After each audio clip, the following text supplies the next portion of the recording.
Hello, it's Peter Wright and Kathleen Beauvais with another weekly wrap-up for Health Declassified, and this is for the week ending 6th of June 2025. Wow, Kathleen, we're into summer almost. The Almost. year is just about gone, and we got a lovely warm day today, and think 2 days ago we had frost in the morning. It's absolute crazy this year.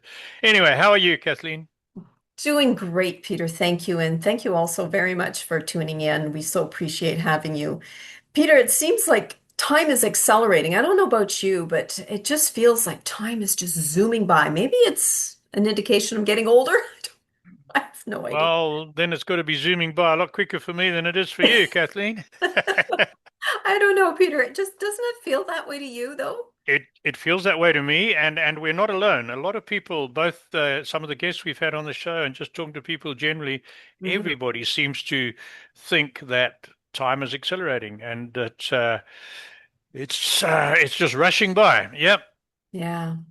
Well, Peter, I want to talk about our memories again, our memory, as in Alzheimer's, which is a very Hmm. serious condition, and it's becoming more prevalent and will become more prevalent as the years go by. So, this article is from Dr. Mercola, and we will provide a link to that full article below this video.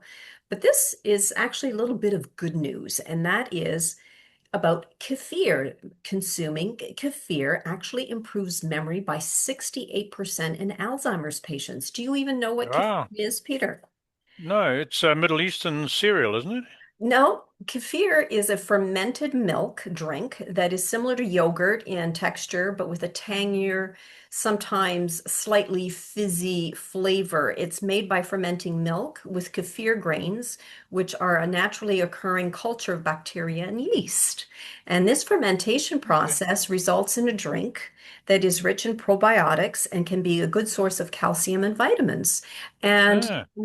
I consume kefir every now and again in lieu of, say, yogurt. It's Hmm. actually quite tasty, and so it's. Anyways, let me continue on with what Mm. this article goes into because it's kind of fascinating. So it says here that Alzheimer's disease affects memory and cognition with a number of cases globally expected to reach more than 150 million people by 2050. That's staggering and it's frightening. Wow. The disease is primarily Yeah. driven by inflammation, oxidative stress, and gut-brain dysfunction. It goes on to say that researchers observed that kefir lowered the accumulation of beta amyloid proteins, which is a proposed hallmark of Alzheimer's disease. Mhm. So, kefir supplementation, they say, led to a 28% improvement in global cognition and a 66% increase in immediate memory performance, with delayed memory improving by 62%. So, Wow. kefir reduced inflammatory markers. Mm. It Mm. also has shown to improve the immune system and gut health. So, long-term use of kefir may sustain cognitive protection.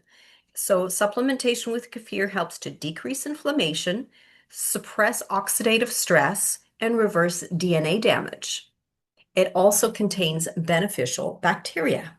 So, there you have it. Wow, amazing. Yeah. So, Kathleen, do you think then it's similar to ghee, which is an Indian fermented milk? Uh, I would say it's more in line with yogurt.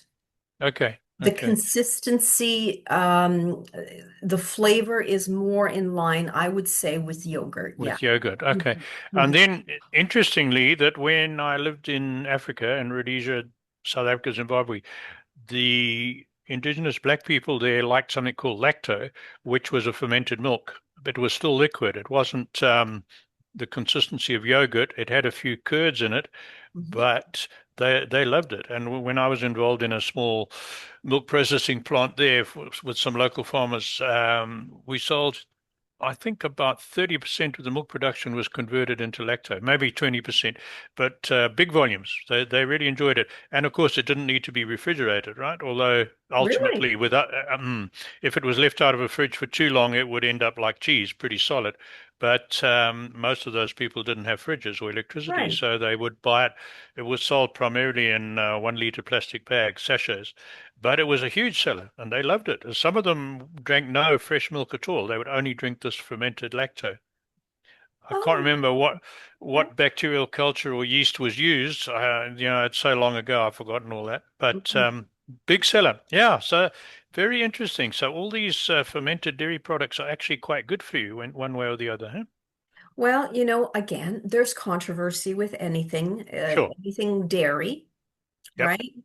So you've got some people that say you avoid dairy because dairy is inflammatory, it's mucus forming, I get that, and yet there's the other side of the coin too. So, That's right. And one argument that people use for the increase in Alzheimer's and other chronic conditions is that, well, people are living longer.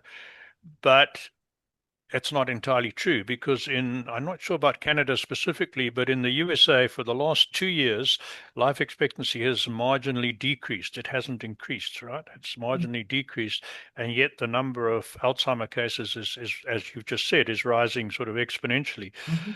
So it's not because people live longer. And we know from our research into the blue zones that there's people over 100 in those areas of the world that have no signs of dementia whatsoever, right? Mhm. So it's I think something, it's I'm convinced it's something to do with our Western society, Western work culture and way of life.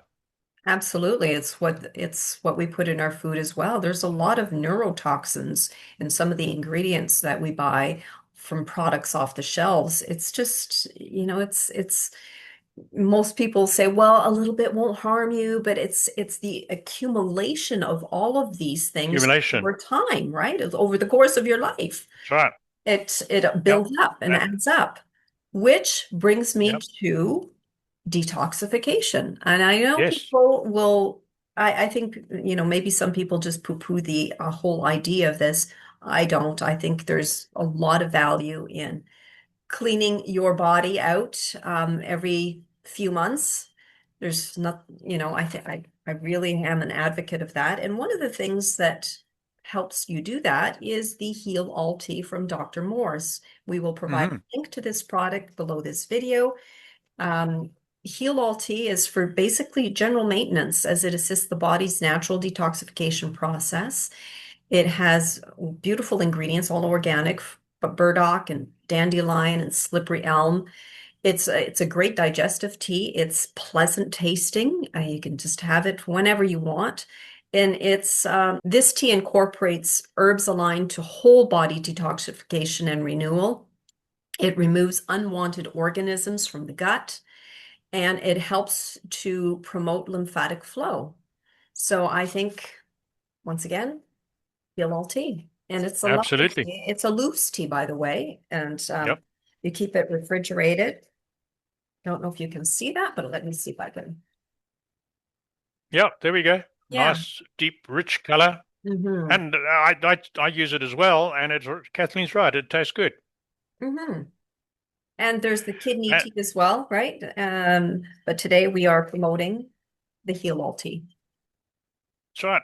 And we've also, because it's a loose tea, it's beneficial because we have read reports that um, some of the materials, plastics used in tea bags, may lead to the absorption of microplastics in your body. So, again, loose tea doesn't And have that danger. So, and the other thing too, Peter, and I did this, and I'm not saying that I encourage everybody else to do it, but it's something that we did with our cats when they had issues, and we steeped a little bit of the tea and diluted it, of course, and put maybe just a teaspoon and added it through their food. They hmm, absolutely loved it.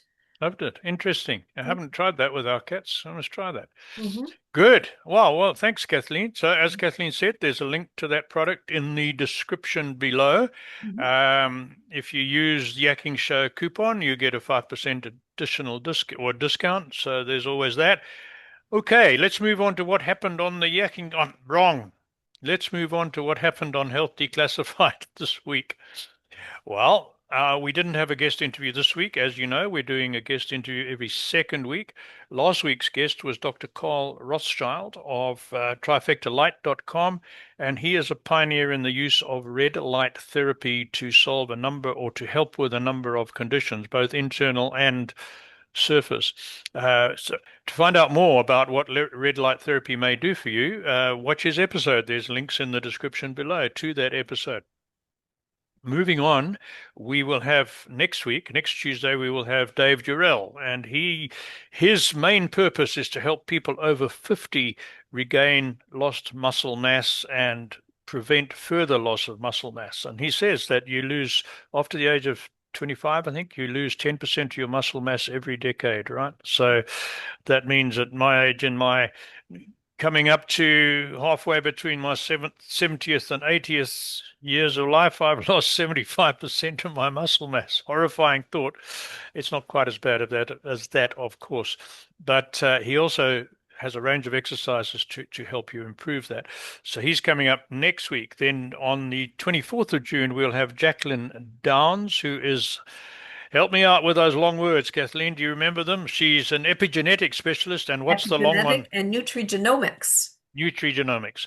Very interesting discussion that we had on that subject. And then 2 weeks after that, on the 8th of July, is Elaine Uskoski, who talks about how to overcome video gaming addiction. And again, she has some frightening statistics of how serious this problem is.